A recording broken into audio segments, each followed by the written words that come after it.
ராகு பகவான் 3ஆம் பாவம். இளைய சகோதர தைரியஸ்தானத்தில் ராகு. என்னோட தைரியமும் தன்னம்பிக்கையும் வேற லெவலில் இருக்குங்க அப்படின்ற ஒரு அமைப்பு தான் குருனோட பார்வை இருக்குது. அப்போ அதனால் வரக்கூடிய நெகட்டிவிட்டியை பற்றி பெருசாக யோசிக்கணும் அப்படின்றது இல்லை. என்னோட தைரியமும் கான்ஃபிடென்ட் லெவலும் ரொம்ப அதிகமாக இருக்கிறதுனால நான் பல விஷயத்தில் சாதிக்கக்கூடிய ஒரு அமைப்பு அப்படின்னு சொல்லலாம். அப்புறம் குரு பகவானை பற்றி சொல்லணும் அப்படின்னா குரு பகவான் அஷ்டமத்து குருவாக இருக்கார். அஷ்டமத்து குருவாக இருக்காரு அப்படின்னும் போது குரு உங்களுக்கு வந்தது பாருங்கள், பொதுவாக 1 மற்றும் 4க்கு அதிபன். உங்கள் சுயஸ்தானத்துக்கும் அவன் தான் அதிபன். அதே மாதிரி பார்த்தீங்கன்னா சுகதாயார் ஸ்தானத்துக்கும் அவன் தான் அதிபன். அப்படிப்பட்ட குரு பகவான் 8ஆம் பாவத்தில் வந்து உட்கார்ந்துட்டு இருக்கான் அப்படின்னும் போது நிறைய தனுசு ராசி அன்பர்களுக்கு உங்கள் ராசி அதிபனே 8ல் போயிட்டான். நிறைய பேருக்கு வந்து பாருங்கள் ஒரு ஹிடன் ரிலேஷன்ஷிப் ஏதாவது இருக்குது அப்படின்னா அதை வெளியே தெரியறதுக்கான வாய்ப்பு உண்டுங்க. ஹிடன் ரிலேஷன்ஷிப் எங்களுக்கு ஏதுமா இல்லாதவங்க அதை பற்றி கவலைப்படாதீங்க. இருக்கிறவங்களுக்கு இந்த மாதிரி ஒரு அமைப்பு உண்டுங்க. ரொம்ப சிம்பிள். ஸோ இந்த மாதிரி விஷயத்துலலாம் நம்ம கவனமாக இருக்கோம் அப்படின்னா அஷ்டமத்து குருனால பெருசாக கவலை அப்படின்றதே கிடையாதுங்க. அதுக்கும் மேலே குரு பகவானை பற்றி சொல்லணும் அப்படின்னா அவனோட பார்வை வந்து பாருங்கள் 2, 4, 12ஆம் பாவத்தை பார்க்குது. அதாவது தன குடும்ப வாக்குஸ்தானத்தை பார்க்குது. அதனால் குடும்பத்தில் நிம்மதி, சந்தோஷம், மகிழ்ச்சி, குதூகலம், காசு நடமாட்டம் ஃபேமிலியில் இருந்துகிட்டே இருக்குங்க. அப்படி ஒரு அமைப்பு. இந்த மாதிரி சின்ன சின்ன விஷயங்களில் காஷியஸாக இருக்கீங்க அப்படின்னா ஓகேங்க. சரிங்க, எங்களுக்கு முற்பகுதி நல்லா இருக்கா பிற்பகுதி நல்லா இருக்கா அப்படின்னா இந்த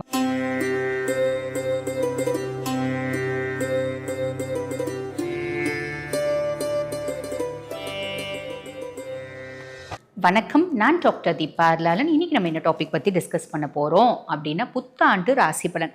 ஒவ்வொரு புத்தாண்டும் நம்ம எல்லாருக்கும் வந்து பார்த்திங்கன்னா ஒரு பெரிய கனவு அப்படின்றதுக்கும், இந்த வருஷமாவது நம்மளுக்கு நல்லது நடந்துராதா, இந்த வருஷமாவது நம்ம சந்தோஷமாக இருக்க மாட்டோமா, இந்த வருஷமாவது முன்னேற்றம் வராதா, இப்படி பலவிதமான கனவுகள் ஒவ்வொருத்தவங்களுக்கும் இருக்க தான் செய்யும். எனக்கும் சேர்த்து அந்த மாதிரி கனவுகள் இருக்க தான் செய்யும். அப்படிப்பட்ட நம்ம எல்லாருக்கும் இந்த 2026 என்ன மாதிரி பலன்கள் வரப்போகுது பார்த்துடலாம். அதுக்கு முன்னாடி இந்த பதிவை பார்த்துட்ருக்க அத்துணை நல்லுள்ளங்களுக்கும் அன்பான சூப்பரான 2026 இந்த 2026 அமையட்டும். ஆக அனைவருக்கும் இனிய புத்தாண்டு நல்வாழ்த்துக்கள். நேரத்தை வீண் பண்ணாமல் சட்டன் பலன்களை பார்த்துடலாம் வாங்க. தனுசு ராசி அன்பர்கள், உங்களுக்கு இந்த 2026 எப்படி இருக்கும்? ஃபஸ்ட்டு முற்பகுதி 1/6/2026 வரைக்கும் சனி பகவான் எங்கே இருக்கான் அப்படின்னா சனி பகவான் அர்த்தாஷ்டம சனியாக இருக்கான். அர்த்தாஷ்டம சனியாக இருக்கான் அப்படின் போது வேலை செய்கிற இடத்துல குடும்பத்தில் சின்ன சின்ன குழப்பங்கள் வரும். கவலைப்படணுன்ற அவசியம் இல்லை. அதுவாக வந்து பார்த்திங்கன்னா அடங்கி போயிடும். பெருசாக அதை பற்றி நீங்கள் யோசித்து டென்ஷன் ஆகிறது வேண்டாம். ஆரோக்கியத்தில் கவனம் அப்படின்றது வச்சுக்கோங்க. பெரிய லெவலில் யார்கிட்டையும் கடன் வாங்கவும் வாங்காதீங்க, கடன் கொடுக்கவும் செய்யாதீங்க. 2 பண்ணாலும் நம்ம ட்ராப் ஆகிறதுக்கு வழி வாய்ப்பு உண்டு. நம்ம சுற்று வட்டாரத்தில் இருக்கவங்க, எதிர் வீடு, பக்கத்து வீடு, 3வது வீடு, இவங்களுக்குலாம் நம்மளை என்னமோ திடீர்னு காரணம் தெரியாமல் நம்ம கூட ஒரு பகை அப்படின்றது வரத்துக்கு வாய்ப்பு உண்டு. மனஸ்தாபம் அப்படின்னு வரத்துக்கு வாய்ப்பு உண்டு. அதை பற்றி பெருசாக கவலைப்படணும் அப்படின்ற அவசியம் இல்லை. ஆக அர்த்தாஷ்டம சனி கொடுக்கக்கூடிய பலன்கள் இது அப்படின்னு சொல்லலாம். ராகு பகவான் 3ஆம் பாவம்.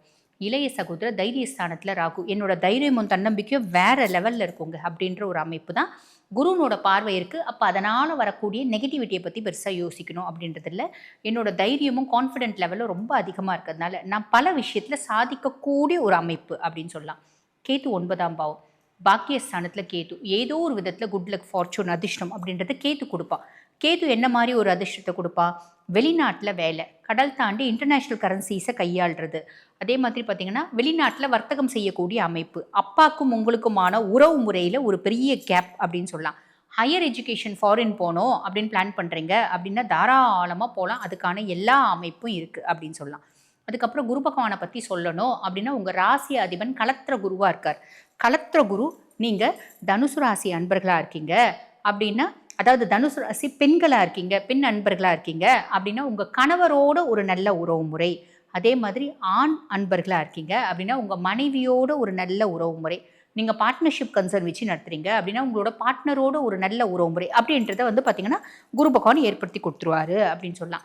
ஆல்ரெடி நாங்கள் டிவோர்ஸ் ஆகிட்டுருச்சுமா, டிவோர்ஸ் பண்ணிட்டோம், இப்போ புதுசாக ஒரு 2வது திருமணத்துக்கான பிராப்தம், இது வரைக்கும் கல்யாணமே அவ்வளோமா. நிறைய தனுசுக்கு வந்து பாருங்கள் லவ் வரும், நல்ல பொண்ணு வாழ்க்கையில் லவ்வராக வரும். அதுக்கப்புறம் வந்து பாருங்கள் குடும்பம் ஒரு வரன் அப்படின்னு அமையும், நல்ல பொண்ணு வாழ்க்கையில் ஒரு நல்ல ஒரு வரனாக அமையறதுக்கு வாய்ப்பு உண்டு. இப்போ தான் கல்யாணம் நல்ல வரன் அமையும், 2வது கல்யாணம் நல்ல வரன் அமையும், கணவன் மனைவிக்குள்ள ஒற்றுமை அப்படின்றது மேலோங்கும். இப்படி நிறைய நல்ல விஷயம் அப்படின்றது கலத்திர குரு கொடுப்பாருமா. இது முற்பகுதி. இப்போ அப்படியே பிற்பகுதிக்கு வரோம் அப்படின்னு வச்சுக்கோங்களேன். பிற்பகுதி அப்படின் போது 1/6/2026 2026 முடிய உங்களுக்கு குரு பகவான் வந்து பார்த்திங்கன்னா ஃபஸ்ட்டு குரு வேண்டாம், நம்ம சனியிலேருந்து தானே எல்லாம் சொல்லுவோம், அந்த மாதிரி சனியிலேருந்தே சொல்லலாம். சனி பகவான் வந்து பார்த்திங்கன்னா அர்த்தாஷ்டம சனியாக தான் இருக்கார். ஆனால் குருனோட 9ஆம் பார்வை அவர் மேலே படியுது. அப்போ சனி, நான் ஒரு சில விஷயங்கள் முற்பகுதியில் சொன்னேன், இதெல்லாம் கவனமாக இருந்துக்கோங்க அப்படின்னு, அந்த மாதிரி எந்த கவனமும் பெருசாக யோசிக்கணுன்ற அவசியம் இல்லை. நம்ம முதல்ல சனியை பற்றியுமே யோசிக்கணுன்ற அவசியம் இல்லை. ஏன்னா சனி பாட்டு அமைதியாக இருக்க போகிறார், நம்ம பாட்டு நம்ம வேலையை செய்யலாம். இது ஒரு ப்ளஸ்ஸாக பெரிய பெரிய பெரிய பெரிய ப்ளஸ் அப்படின்னு சொல்லலாம். ராகு பகவான் 3ஆம் பாவம், குருனோட பார்வை இல்லை. அப்போ என்னோட தைரியமும் தன்னம்பிக்கையும் வேறு லெவலில் இருக்குது. என் தம்பி தங்கச்சி முழுசும் எனக்கு எதிரியாக மாறிட்டாங்க. என் தம்பி தான் வந்து பாருங்கள் எனக்கு பையன் மாதிரி, என் மூத்த பையனே என் தம்பி தான். என் தம்பிக்காக நான் நிறைய ஹெல்ப் பண்ணியிருக்கேன். அவனுக்கு வந்து பாருங்கள் பெரிய லெவலில் சப்போர்ட்டிவாக இருந்திருக்கேன். என்னோட முழு ஸ்தாபனமும் அவனை நம்பி தான் ஒப்படைச்சேன். அவன் வந்து பார்த்திங்கன்னா அதை கரெக்டாக செயல்படுத்தினானா அப்படின்னா பெரிய லெவலில் தப்பாக செயல்படுத்தி எனக்கு ஒரு பெரிய நஷ்டத்தை ஏற்படுத்திட்டான், என்னை முழுசும் ஏமாற்றிட்டான் அப்படின்ற மாதிரி வரத்துக்கும் வாய்ப்பு உண்டு. நம்ம கொஞ்சம் கவனிக்கிறோம் அப்படின்னா இப்படி பெரிய லெவலில் நம்மளுக்கு நஷ்டம் வரதுக்கு வாய்ப்பு கிடையாது. கேது சேம் பொசிஷன், அவனோட பலன்களில் எந்த விதமான மாற்றமும் இல்லை. அதுக்கப்புறம் குரு பகவானை பற்றி சொல்லணும் அப்படின்னா, குரு பகவான் அஷ்டமத்து குருவாக இருக்கார். அஷ்டமத்து குருவாக இருக்கார் அப்படின்னும் போது, குரு உங்களுக்கு வந்து பாருங்கள் பொதுவாக 1 மற்றும் 4க்கு அதிபன். உங்கள் சுயஸ்தானத்துக்கும் அவன் தான் அதிபன். அதே மாதிரி பார்த்திங்கன்னா சுகதாயார் ஸ்தானத்துக்கும் அவன் தான் அதிபன். அப்படிப்பட்ட குரு பகவான் 8ஆம் பாவத்தில் வந்து உட்கார்ந்துட்டு இருக்கான் அப்படின்னும் போது, நிறைய தனுசு ராசி அன்பர்களுக்கு உங்கள் ராசி அதிபனே 8ல் போயிட்டான். நிறைய பேருக்கு வந்து பாருங்கள் ஒரு ஹிடன் ரிலேஷன்ஷிப் ஏதாவது இருக்குது அப்படின்னா அதை வெளியே தெரியறதுக்கான வாய்ப்பு உண்டுங்க. ஹிடன் ரிலேஷன்ஷிப் எங்களுக்கு ஏதுமா இல்லாதவங்க அதை பற்றி கவலைப்படாதீங்க, இருக்கிறவங்களுக்கு இந்த மாதிரி ஒரு அமைப்பு உண்டுங்க, ரொம்ப சிம்பிள். ஓகேங்களா? அதே மாதிரி பாருங்கள் உடல் சார்ந்த உபாதைகள் அப்படின்றது வரத்துக்கு வாய்ப்பு உண்டு. வண்டி வாகனம் ஓட்டும் போது கொஞ்சம் கவனம் அப்படின்றது வச்சுக்கோங்க. ஹெல்த் ரிலேட்டட் காம்ப்ளிகேஷன்ஸ் நான் முன்னாடியே சொன்ன மாதிரி வரத்துக்கு வாய்ப்பு உண்டு. சேர்க்க சரியில்லாமல் நம்மளுக்கு ஒரு அவப்பேர் வரத்துக்கு வாய்ப்பு உண்டு. பிரச்சனை இருக்க இடத்துல போகிற வேலை, வேடிக்கை பார்க்குற வேலை கூட நம்மளுக்கு வேண்டாம். ஸோ இந்த மாதிரி விஷயத்துலலாம் நம்ம கவனமாக இருக்கோம் அப்படின்னா, அஷ்டமத்து குருனால பெருசாக கவலை அப்படின்றதே கிடையாதுங்க. அதுக்கும் மேலே குரு பகவானை பற்றி சொல்லணும் அப்படின்னா, அவனோட பார்வை வந்து பாருங்கள் 2, 4, 12ஆம் பாவத்தை பார்க்குது. அதாவது தன குடும்ப வாக்குஸ்தானத்தை பார்க்குது. அதனால் குடும்பத்தில் நிம்மதி, சந்தோஷம், மகிழ்ச்சி, குதூகலம், காசு நடமாட்டம் ஃபேமிலியில் இருந்துகிட்டே இருக்குங்க. அப்படி ஒரு அமைப்பு. சுகதாயார் ஸ்தானத்தை பார்க்குது. என்னோட கம்ஃபர்ட் அதிகமாகுது, என்னோட அம்மா எனக்கு முழு முதல் சப்போர்ட்டாக இருக்காங்க, முதல்ல இருந்ததை விட நான் ரொம்ப வசதியாக இருக்கேங்க அப்படின்ற ஒரு எண்ணம் ஏற்படும். அந்த அளவுக்கு உங்களுக்கு வசதி வாய்ப்பும் வரும் அப்படின்னு சொல்லலாம். 12ஆம் பாவத்தை பார்க்குது. மோட்ச விரயஸ்தானத்தை குருனோட பார்வை இருக்கிறதுனால உச்ச பார்வை குரு பார்க்குறாரு அப்படின்ற பட்சத்தில் நிறைய பேர் வந்து பாருங்கள் ஒரு டூர் போகிறது, முக்கியமாக ஸ்பிரிச்சுவல் டூர் போகிறது, ஒரு தீர்த்த யாத்திரை போகிறது, ஒரு புனித நதிகளில் நீராடுறது, ஒரு கோயிலுக்கு போகிறது, இந்த மாதிரி நிறைய நல்ல விஷயம். அதுக்கும் மேலே வந்து பாருங்கள் சுபவரையம் அப்படிம்பாங்க. சுபவரையம் அப்படின்னும் போது வீடு வாங்குறது, சொத்து பத்து வாங்குறது, நிலப்புலம் வாங்குறது, வண்டி வாகனம் வாங்குறது, இப்படி நிறைய நல்ல விஷயம். பிள்ளைங்களுக்கு நெகநெட்டு வாங்குறது, பிள்ளைங்களுக்கு திருமணம் வந்து நம்ம செஞ்சு வைக்கிறது, இந்த மாதிரி நிறைய நல்ல விஷயம் அப்படின்றது நடக்கதாங்க செய்யும். இருந்தாலும் பெரிய லெவலில் செலவு செய்யாதீங்க, பெரிய லெவலில் கடன் வாங்கவும் வாங்காதீங்க, பெரிய லெவலில் கடன் கொடுக்கவும் கொடுக்காதீங்க. ஆரோக்கியத்தில் கவனம் அப்படின்றது வச்சுக்கோங்க, சேர்க்கையில் கவனம் அப்படின்றது வச்சுக்கோங்க. ரொம்ப சிம்பிள். இந்த மாதிரி சின்ன சின்ன விஷயங்களில் காஷியஸாக இருக்கீங்க அப்படின்னா ஓகேங்க. சரிங்க, எங்களுக்கு முற்பகுதி நல்லா இருக்கா, பிற்பகுதி நல்லா இருக்கா அப்படின்னா, இந்த மாதிரி கவனங்களோடு நீங்கள் வந்து உங்கள் வாழ்க்கையை நகர்த்திட்டு போகிறீங்க அப்படின்னா, இந்த வருடம் ஒரு ஆவரேஜான வருடமாக அமையும் அப்படின்னு சொல்லலாம். வாழ்த்துக்கள்.